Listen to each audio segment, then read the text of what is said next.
आज आप आश्रम में आए हो, कैसा अनुभव हो रहा है? ऐसा लग रहा है कि धरती पे कहीं स्वर्ग में घूम रही हूँ। जैसी दुनिया की, जैसे कलयुग में सतयुग का में सपना देखते हैं हम हर दिन हर रात, तो आज एक सपना मेरा जैसे लगा साकार हुआ। आंखें बंद की और गुरुजी से जुड़ी, तो मतलब इतनी बड़ी सेवा। मुझे लगता है कि राजनीति खत्म करके संतों की सेवा बहुत है।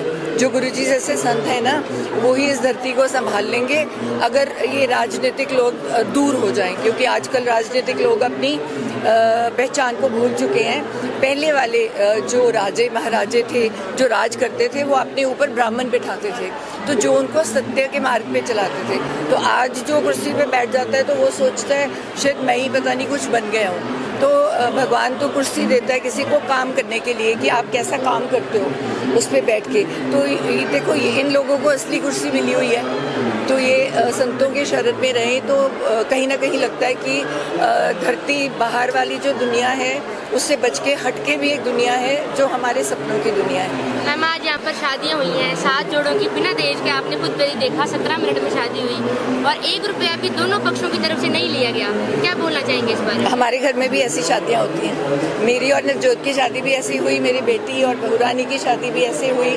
और हमारा जितना बन पाता है हमारी टीम से, तो हम भी 100 लड़कियाँ ऐसी ही ढूंढते हैं जिनके माँ बाप ना कर सके। खुद ही सामान इकट्ठा करते हैं कि ताकि हम उनकी कहीं ना कहीं, सबसे बड़ी सेवा है कन्यादान। अगर धरती पे कोई दान है तो वो कन्यादान है।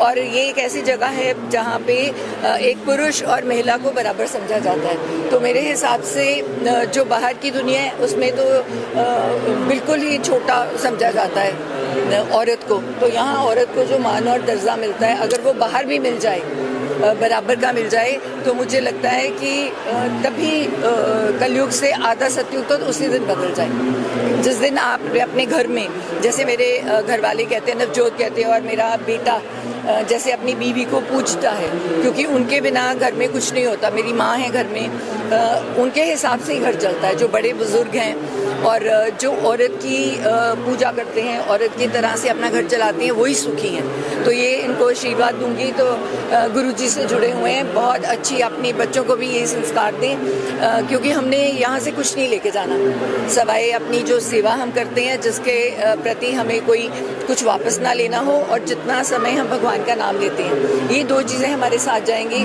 तो मेरा सबसे अनुरोध है कि इन 2 चीज़ों के सवाए सब बेकार है। तो जितना अपना समय है तो अपना भक्ति में लगाएं और सेवा में लगाएं। तो मैम, अभी आपने पूरी आश्रम की व्यवस्था देखी, उसके बारे में आपको कैसी लगी? 2 लाइनें आप कुछ कहना चाहेंगी? मैं तो आपको बोल रही हूँ कि मैंने कलयुग में सतयुग देख लिया।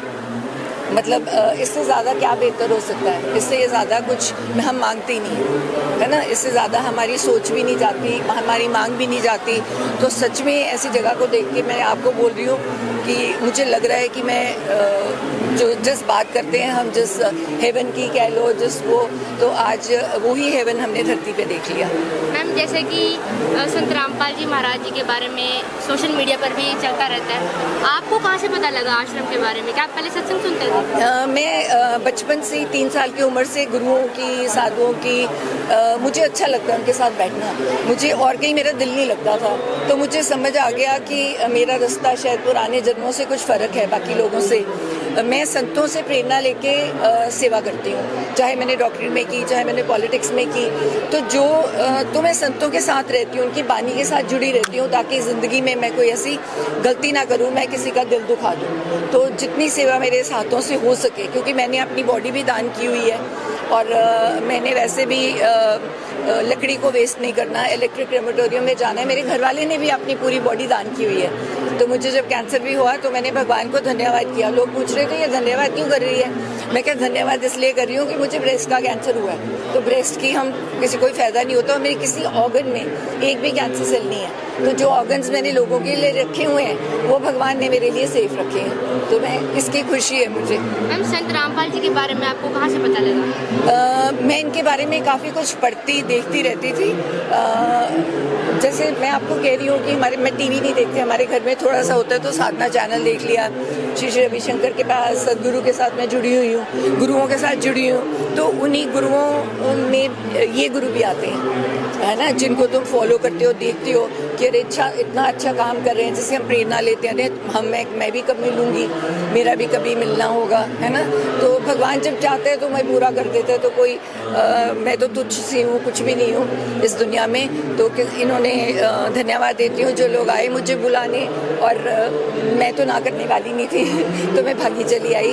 तो मैं सोचती हूँ कुछ अच्छे कर्म किए होंगे मैंने कि इस धरती पे मैं आज खड़ी हूँ।